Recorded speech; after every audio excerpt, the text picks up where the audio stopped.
தமிழ்நாட்டு வரலாற்றில் வேளாண் பட்ஜெட்டை தாக்கல் செய்தது திமுக அரசு என்று முதலமைச்சர் பெருமிதம் தெரிவித்திருக்கிறார். இது தொடர்பான கூடுதல் தகவல்களோடு செய்தியாளர் அபினேஷ் இணைந்திருக்கிறார். அவரிடம் பேசலாம். அபினேஷ், இது குறித்த கூடுதல் விவரம் என்ன?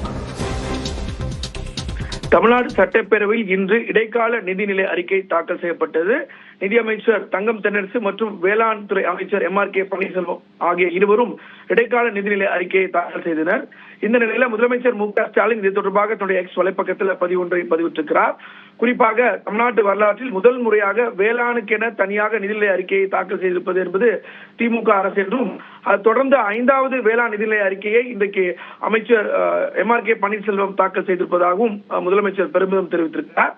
குறிப்பாக 3 வேளாண் சட்டங்கள், 100 நாள் வேலை திட்ட முடக்கம் என நாடு முழுக்க வேளாண் பெருமக்களுக்கு அல்லல் பட்டிருந்தாலும் தமிழ்நாட்டில் அந்த இருள் பரவாதவாறு உழவர்களின் தோளோடு தோள் என்றிருப்பதாக முதலமைச்சர் பெருமிதம் தெரிவித்திருக்கிறார்.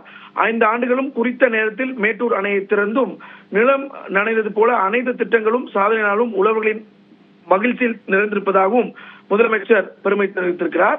இயற்கை வேளாண்மைக்கு முக்கியத்துவம் தொடங்கி வேளாண்மையில் அறிவியலை பயன்படுத்துவதற்கான அனைத்து முன்னெடுப்புகளும் உழவர்கள் வாழ்வில் ஒரு பெரிய